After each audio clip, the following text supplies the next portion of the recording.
क्या आप अपने बच्चों के बेहतर भविष्य का सपना देखते हैं? अब तो चाची और आसपास के ग्रामीण क्षेत्रों के युवाओं के लिए शिक्षा और रोजगार का सुनहरा अवसर ले आया है प्रीमियर ऋषिकेश ऑफ टेक्नोलॉजी। यह संस्थान बहुत ही कम शुल्क पर गुणवत्तापूर्ण शिक्षा प्रदान कर रहा है ताकि आर्थिक स्थिति किसी भी छात्र की पढ़ाई में बाधा न बने। ये बच्चे भी शिक्षित हों, ये हमारा निर्णय। सिर्फ शिक्षा ही नहीं बल्कि युवाओं को स्वरोजगार और कौशल विकास से जोड़कर आत्मनिर्भर बनाने का अवसर भी दिया जा रहा है। आधुनिक शिक्षा, अनुभवी शिक्षक और बेहतर भविष्य की दिशा में मजबूत कदम, यही है प्रीमियर ऋषिकेश ऑफ टेक्नोलॉजी की पहचान। आज ही जुड़िए और अपने सपनों को नई उड़ान दीजिए।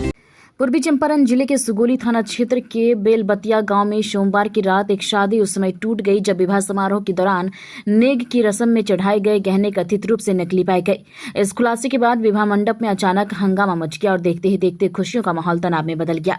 मामला इतना बढ़ गया कि लड़की पक्ष ने शादी करने से साफ इनकार कर दिया और विवाह समारोह में वे खर्च की भरपाई की मांग पर अड़ गए। विवाद के कारण कई बाराती रात भर गाँव में ही रुके रहे और दूसरे दिन भी मामला सुलझ नहीं सका। प्राप्त जानकारी के अनुसार नेपाल के बारात जिला अंतर्गत परसोतीपुर गांव निवासी युगल सहनी के पुत्र सुभाष कुमार की बारात बेलबतिया गांव पहुंची थी। दोनों परिवार की सहमति से विवाह की सभी तैयारियां पूरी कर ली गई थी। बारात के स्वागत के बाद जयमाला और अन्य वैवाहिक रस्में भी संपन्न हो चुकी थी तथा सिंदूर दान की तैयारी चल रही थी। इसी दौरान नेक की रस्में के तहत लड़का पक्ष द्वारा लड़की को चढ़ाए गए गहनों की जांच कराई गई। जांच में गहने नकली होने की बात सामने आने पर लड़की पक्ष के लोगों में भारी आक्रोश फैल गया। देखते देखते विवाह मंडप में विवाद शुरू हो गया और दोनों पक्षों के बीच तीखी बहस होने लगी। लड़की के पिता लक्ष्मी नारायण सहनी ने आरोप लगाया कि लड़का पक्ष की ओर से पूर्व से भी की गई मांग के अनुसार नगद राशि समेत अन्य उपहार दिए जा चुके हैं। उन्होंने कहा कि जब सिंदूर दान से ठीक पहले यह जानकारी मिली कि नेग में दिए गए गहने नकली हैं तो उन्हें लगा कि ऐसे परिवार में अपनी बेटी की शादी करना उचित नहीं होगा। इसी कारण उन्होंने विवाह से इनकार कर दिया।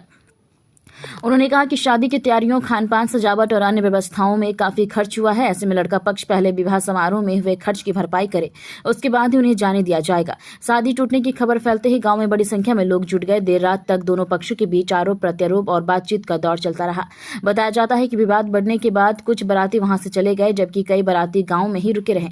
मंगलवार को भी स्थिति सामान्य नहीं हो सकी और दोनों पक्ष अपने अपने रुख पर कायम रहे। मामले की सूचना मिलने पर पुलिस मौके पर पहुंची और दोनों पक्षों को शांत कराने का प्रयास किया। स्थानीय जनप्रतिनिधि और ग्रामीणों की मौजूदगी में पंचायत भी बुलाई गई जहां समझौते की कोशिश की गई। हालांकि समाचार लिखे जाने तक किसी ठोस निष्कर्ष पर सहमति नहीं बन सकी थी।